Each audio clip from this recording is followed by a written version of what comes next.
Dans la paracha de Re'eh, Perek Yud Dalet Pasuk Aleph. Banim atem l'Adonai Elohechem. Vous êtes les enfants de votre Dieu, votre Éternel. Alors, qu'est-ce que Moshe Rabbeinu veut insinuer par ces paroles? Surtout, quel rapport elles ont avec la suite? Pourquoi se qualifier l'armée Israël d'être les enfants d'Hachem? Banim atem l'Hachem Elohechem. Et pour cela, lo tidgodedu. Velo tasimu kerha ben einechem lamet. En fait, cette halakha est d'interdire de faire du tatouage sur son corps, ni cette manière qu'avaient certaines personnes lorsqu'ils perdaient un proche, alors ils se rasaient une partie de la tête d'une certaine manière qui montrait qu'ils étaient en deuil. Et ça, comme c'était une coutume païenne, donc il était interdit pour nous de le faire. Alors ce qu'il faut comprendre, c'est bien sûr le rapport entre vous êtes les enfants de Dieu et cette interdiction de tatouage et de faire cette forme de se raser une partie du crâne de cette manière. Et le passage d'après continue et dit Ki am kadosh atal Adonai Elohecha, car tu es un peuple saint à ton Dieu. Ou becha bahar Adonai, et c'est toi que Dieu a choisi. Liyotlo le am segula, d'être ce peuple élu, ce Mikol Amim de tous les peuples de la terre, c'est vous le peuple choisi, le peuple élu que Dieu a choisi. Alors ce qu'il faut avant tout savoir, c'est que, à part l'interdiction du tatouage, ce mot lotid godedu, de cette formule d'interdiction des tatouages, est appris quelque chose qui est complètement différent. C'est dans le mot tid godedu, il y a le mot aguda. Donc, c'est une interdiction de faire des clans. Et on va expliquer ce que ça veut dire ne pas faire de clans. Et ce qui est aussi très surprenant, c'est que d'où sait-on que les tefilines ne doivent pas être mis entre les yeux, mais là où commence la racine des cheveux et au-delà, c'est pas sur le front non plus, attention, c'est bien à l'endroit où les cheveux poussent qu'il faut mettre les tefilines. Et dont on l'apprend justement, comme c'est marqué Vayu les totafot ben anecha, ils sont entre tes yeux. Et comme ici, quand il est dit, vous raserez pas une partie du crâne qui est ben anechem entre vos yeux, qu'est-ce que veut dire? Cette partie du crâne là où justement en général on met les tefilines ne doit pas être rasée en signe de deuil. De là on apprend que les tefilines ne sont pas entre les yeux là, mais ils sont sur cette partie de la terre où il y a des cheveux. Donc c'est de ces deux lois. On apprend des choses qui n'ont rien à voir, qui sont complètement différentes. Et on a voulu essayer de comprendre quelle différence, pourquoi on est appelé Banim. Pour comprendre un peu le sens de cet enseignement, il faut se rappeler ce que nous récitons à Rosh Hashanah. À Rosh Hashanah, après le son du shofar, on parle à Dieu, on lui dit, considère-nous, si tu nous considères comme tes enfants, alors aie pitié comme un père qui a pitié des enfants. Et si tu nous considères comme tes serviteurs, alors les yeux sont on s'adresse à toi avec l'espoir que tu auras pitié de nous. Dans quelle mesure, dans quelles conditions nous sommes considérés les enfants de Dieu et quand est-ce que nous sommes considérés comme ses serviteurs? Ce qu'il faut savoir, c'est que un enfant, un fils, dans une maison, il rentre, il a accès à toutes les pièces de la maison, il va dans n'importe quelle partie de la maison, il peut aller, il n'y a aucune restriction. Quelqu'un qui vient travailler dans une maison, on peut lui dire, regarde, toi tu as tel et tel emplacement à nettoyer, mais dans les autres pièces de la maison, tu n'as pas accès, tu ne rentres pas. C'est-à-dire que ce qui différencie le fils du serviteur, c'est que le fils n'a pas de limite, il a accès à tout, alors que le serviteur, non. Ce qu'il faut qu'on sache, c'est que dans la Torah, il y a le corps de la Torah, qui sont ces lois qui sont enseignées, Et il y a l'âme de la Torah, qui est cette partie cachée. Akadosh Baruch Hu, Dieu nous considère comme ses enfants, celui qui a accès à toutes les parties de la Torah. Alors bien sûr, ça mettra en problème, pas tout le monde est apte à avoir accès à tous ces secrets de la Torah. Ce n'est pas donné à tout le monde de comprendre, de pénétrer tout ce côté de la Torah.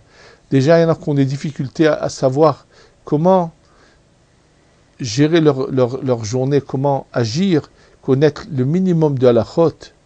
On ne peut pas leur demander d'aller plus loin que cela. Parce que celui qui ne connaît pas le corps, la manière dont on approche la Torah, ses lois, comment peut-il avoir accès à ce qui est derrière, à l'âme qui est derrière? Et en fait, ici se trouve la réponse. Le problème est souvent, fréquemment, il existe des gens qui, malheureusement, sont très loin de cette lumière cachée de la Torah. Bien que ce sont des gens qui se donnent à l'étude de la Torah, se donnent à la connaissance de ce corps, de ces lois de la Torah, mais ils ont une sorte de barrière qui les stoppe pour aller plus loin. Pour cela, je vais donner un exemple. Le Harizal écrit, Rabbi Chaim Vital, pardon, son élève écrit au nom du Harizal, il dit, sache que à Rosh Hashanah, le Harizal, dans sa prière, avait constamment des sanglots de larmes, des larmes qui coulaient pendant sa prière, sans faire d'effort, ça venait tout seul, puisqu'à Rosh Hashanah, on ne doit pas s'efforcer de pleurer, mais ça venait. Et il écrit la chose suivante. Celui chez qui les larmes ne coulent pas à Rosh Hashanah, c'est qu'il y a un problème au niveau de sa neshama. C'est qu'elle a quelque chose qui l'empêche de percevoir la lumière. En général, je vous dis bien en général, malheureusement, c'est l'orgueil. Et j'ai eu l'occasion une fois de connaître quelqu'un qui malheureusement a étudié dans la yeshiva dans sa jeunesse et a eu différents postes dans sa vie, mais malheureusement, il ne s'est jamais rendu compte qu'il avait un gros problème d'orgueil. Et naturellement, avec son problème en question, un jour, il me dit, moi, j'ai pas une larme qui sort de mes yeux, ni à Rosh Hashanah, ni à Kippour. Il m'a dit, ça vient pas, il n'y a pas de larmes qui tombent. Mais cette même personne, quand je pense a voulu venir dans un collège dans lequel moi-même j'étudiais, au début que j'étudiais ces textes du Harizal, il est venu, je pense, c'était juste pour dire, je appartiens à cette catégorie de gens qui apprennent la Kabbalah, puisqu'il n'a finalement jamais réussi. Et à travers un grand nombre de ces manières de réagir, de manières d'agir, on voyait clairement qu'il cherchait à s'exposer plutôt qu'autre chose. Et je me souviens, j'étais très surpris et étonné. À chaque fois qu'il disait quelque chose qu'il ne comprenait pas, et il venait me questionner, ne sachant pas au départ qu'il avait un problème, alors bien sûr, j'essayais de lui expliquer. Et à ma grande surprise et stupéfaction, c'est que dès que j'ouvrais la bouche pour commencer à lui expliquer, devant moi, tout d'un coup, il fermait les yeux, il s'endormait, il relevait la tête. Pendant chaque fois que j'essayais de lui expliquer, ça s'est passé une, deux, plusieurs fois, et donc à la fin, j'ai compris que finalement, il y avait une barrière qui l'empêchait de voir cette lumière, malheureusement. Et c'est pour ça qu'il n'avait pas non plus de larmes qui coulaient à Rosh Hashanah et à Kippour dans ses prières.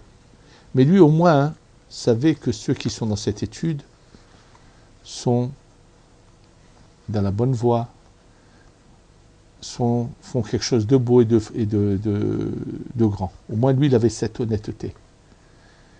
Malheureusement, aujourd'hui, il existe des personnages qui, non seulement qui n'ont jamais eu accès à ce côté merveilleux de la Torah, mais qui se permettent de parler et d'utiliser les arguments qu'ont eu certains personnages à l'encontre du Zohar, qui ont dit des choses qui sont considérées par nos sages, ce qu'on appelle un apikoros, c'est quelqu'un qui ne croit pas à certaines parties de la Torah, même s'il prétend être croyant, avoir la croyance en Dieu. S'il refuse la croyance à une partie de la Torah, on l'appelle en hébreu donc un apikoros, un kofer. Et tout, il y a quelques jours seulement, quelqu'un, un francophone qui était chez moi, me racontait comment dans le lieu où il allait faire ses offices, se trouvait un personnage qui n'avait rien à voir, je vous le dis tout de suite, avec l'organisme du consistoire, pas du tout. Il n'avait pas affaire à un rabbin consistorial, pas du tout, mais bien au contraire, à quelqu'un qui se prétendait être un orthodoxe, donc qui avait un minyan à part. Et alors moi, bien sûr, naturellement, je lui ai dit à ce personnage, je lui ai dit, mais dis-moi, supposons qu'il a étudié dans ce cycle de yeshivot qu'on appelle le monde litaï. Il ne connaît pas le Gaon de Vilna, parce qu'il faut que vous le sachiez que le Gaon de Vilna nous a enrichi énormément en dehors de ce qu'il a écrit dans la Halacha, avec tout ce qu'il a écrit dans la Kabbalah.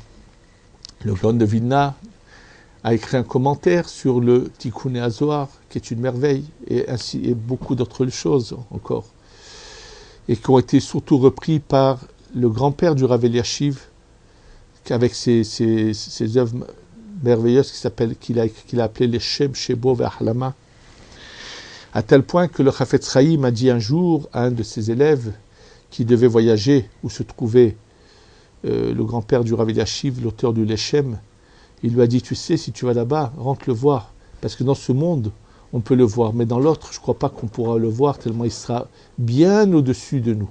C'est comme ça que le Chafetz Chaim le considérait. Donc j'ai dit je lui ai dit, dis-moi, tu ne lui as pas parlé du Gaon de Vilna et de... Il m'a dit non.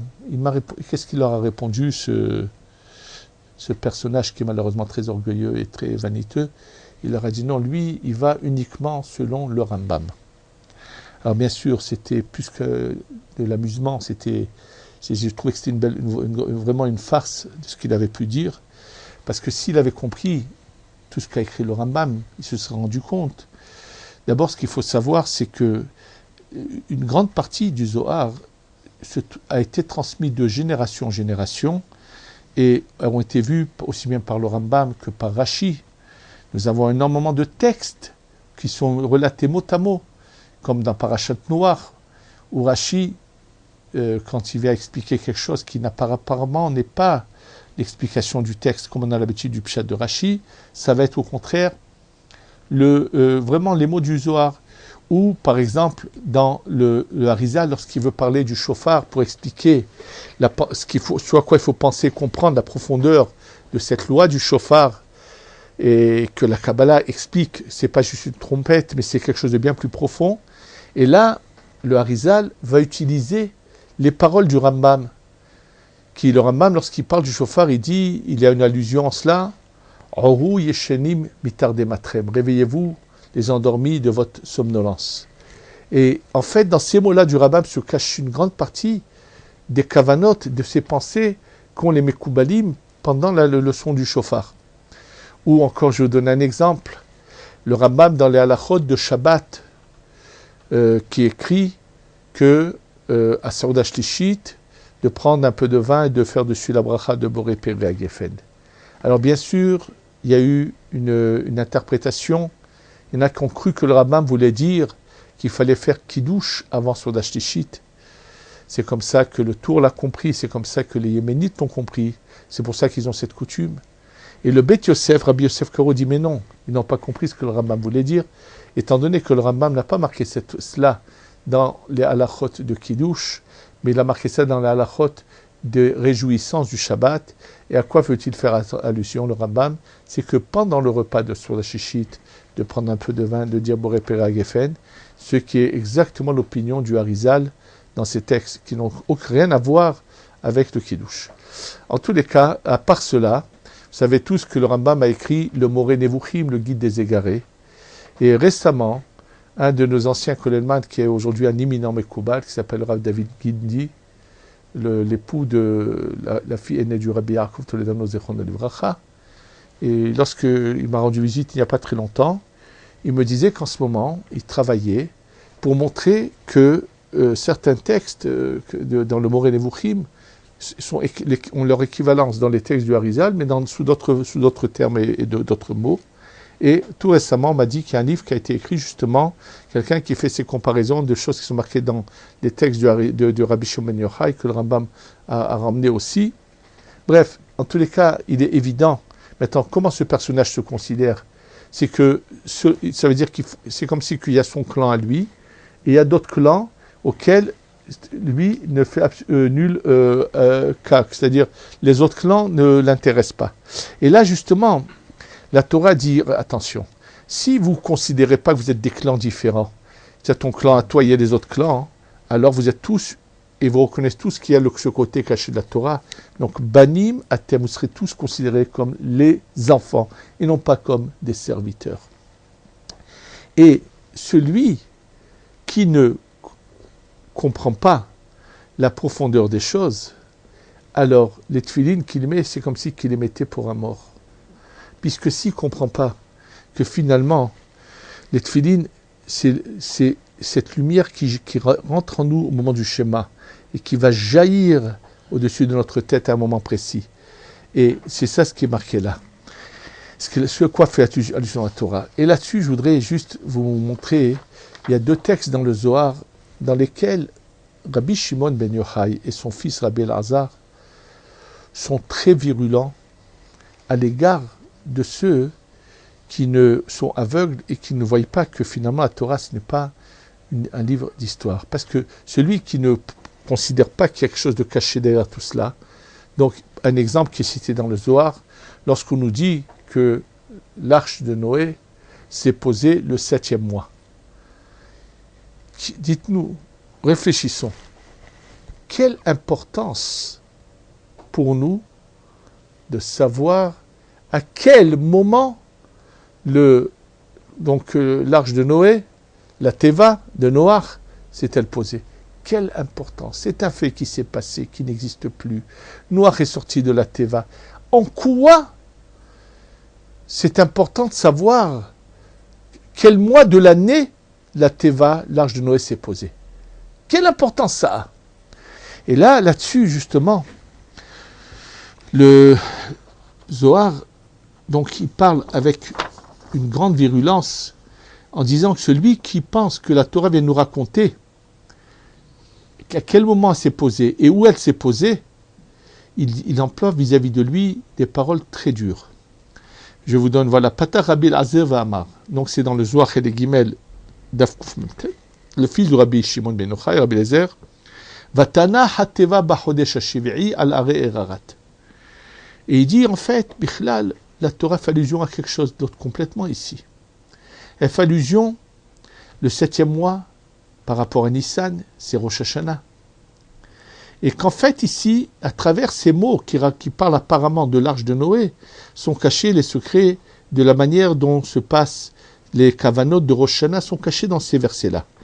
Et il dit, celui qui pense que c'est juste des histoires, des mots très virulents sortent de la bouche de Rabbi Elazar, qui sont tipah rouhé, que son âme explose. C'est une malédiction terrible, qui est la même que prononce son père à l'encontre de celui qui pense que la Torah, ce ne sont que des histoires qui veulent regarder que le vêtement de la Torah et non pas au-delà. Et les mêmes paroles, on les retrouve également dans le Tikkun HaZohar. Dans le Tikkun HaZohar, on trouve des paroles semblables de mots très virulents que de ceux qui ne veulent pas regarder ce qui est caché dans la Torah. D'ailleurs, c'est un peu ce qu'il explique, c'était l'erreur du Ham Israël qui n'ont pas voulu entendre en direct les paroles d'Hachem, les 10 commandements. En fait, c'était une lumière intense. Ils ont dit non, c'est trop fort pour nous. Et c'est une erreur. C'est, comme le dit dans plusieurs fois de l'Arizal, il dit que malheureusement, cette erreur s'est toujours reproduite, c'est que lorsqu'on arrive au but, on se dit non, non, ça suffit, on n'a pas besoin d'aller si loin. Et on recommence à chaque fois à faire la même erreur. Il dit c'est ce qu'il arrive avec des tribus, que lorsqu'ils arrivent dans l'entrée d'Eretz Israël, ils disent non, c'est très bien, du côté de la Jordanie, c'est très bien, on a des pâturages pour nos troupeaux. Et ils ne voient pas plus loin que leur pâturage. D'ailleurs, on le sait, puisque quand ils vont parler avec Moshe Rabbeinu, qu'est-ce qu'ils vont mettre en valeur avant tout leur pâturage, leur troupeau, et avant de parler de leurs enfants. Et Moshe, quand il va leur répondre, il va leur parler d'abord de leurs enfants et après de leurs troupeaux. C'est-à-dire que pour eux, finalement, la matière passe avant tout. Mais les gens oublient que finalement, on n'est que de passage et qu'un jour, il y a un accès à quelque chose qui est beaucoup plus profond, de lumière, qui est beaucoup plus intense. Et ce qu'il faut qu'on le mette bien dans sa tête, que même celui qui n'a pas la possibilité, mais qui aspire, pourra un jour y avoir accès. Et là, je voudrais vous rappeler une histoire extraordinaire. Il y avait ici à Yerushalayim un grand négociant qui était d'origine de Libye, de Tripoli, qui s'appelait Rav Nahum Cohen. Donc lui avait été venu de la Libye en Eretz Israël, et comme il avait de l'argent, donc il n'y avait rien en Eretz Israël pour faire du commerce, donc il lui arrivait souvent de prendre une diligence de Yerushalayim. Il arrivait à Yafo, près de Tel Aviv. C'était le port par lequel passaient les bateaux, et il allait en Turquie, et là-bas il faisait son commerce et il revenait. Donc il faisait des allers-retours fréquents vers la Turquie, mais c'était quelqu'un qui avait quand même une grande âme, et qui avait compris que les secrets de la Torah, c'était l'essentiel. Et il a donc eu la chance de connaître deux grands Mekoubalim, qui étaient Rabbi Shaul Douek HaKohen et Rabbi Avraham Hades, qu'on appelait aussi Rabbi Avraham Antebi. Et donc lui, c'était énormément lié. Et donc à son époque, Rabbi Shaul Douek HaKohen, qui était venu de Syrie, qui s'est installé à Yerushalayim, et lorsqu'il arrivait, Rabbi Shaul Douek HaKohen à Yerushalayim, dans la vieille ville de Jérusalem, ça a été une petite révolution, parce que c'était quelqu'un qui avait une intelligence particulière et qui a cherché à approfondir, à comprendre un peu mieux ce qu'on avait reçu comme transmission du Harizal. Et naturellement, il y a eu un peu de certaines frictions avec les vieux de cette communauté qui s'appelait Bethel en vieille ville. Et lui, pour éviter cela, a quitté la vieille ville, était venu dans le quartier de Boucharim, et ouvert son propre kollel, grâce à qui? En partie, grâce à Rav Nahum Cohen, qui l'a soutenu financièrement. Je ne sais pas à quel moment Rav Nahum Cohen l'a fait, puisque dans un des livres que j'ai, il se trouvait ici à Yerushalayim un grand dayan d'origine du Maroc, Rabbi Yaakov Larzimi, qui lui, pendant un certain temps, était l'ami de Rabbi Shaul Douek HaKohen est avec lui, mais avait réussi à trouver les fonds pour faire fonctionner ce kollel en question. Et on a une grande partie de témoignage de ce kollel par Rav Zelig Margaliot. Rav Zelig Margaliot, donc juif d'origine chassidique d'Europe, qui vient et qui va être en extase de l'enseignement de Rabbi Shaul Douek HaKohen.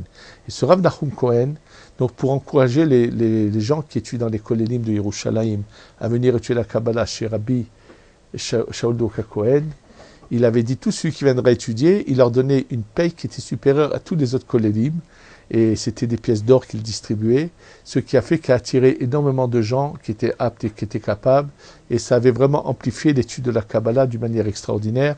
Et finalement, Baruch Hashem, Rabbi Shaul Douek HaKohen nous a laissé un très bel héritage d'enseignement qui sert à tous ceux qui sont aujourd'hui dans la Kabbalah qui veulent utiliser le livre du Rashash. Et voilà que ce Rav Nachum Cohen, à la fin de sa vie, lui-même, Mina Shamaim, ses yeux se sont ouverts, son cœur s'est ouvert, et il a commencé à comprendre, et est devenu même un grand Mekoubal. Et le Rav Mordechai Sharavi, que j'ai connu, qui était il n'y a pas très longtemps, c'est pas mal d'années quand même qu'il est déjà parti, qui était un grand Mekoubal, a raconté à ses élèves qui me l'ont dit qu'il avait rêvé de Rav Nachum Cohen, qui lui disait « Moi, je porterai le sceptre du Mashiach ». Il lui a dit « Parce que, grâce au fait que j'ai soutenu l'étude de la Kabbalah, j'ai encouragé les gens à venir étudier, j'ai amplifié cette étude, alors qui a rapproché la venue du Mashiach.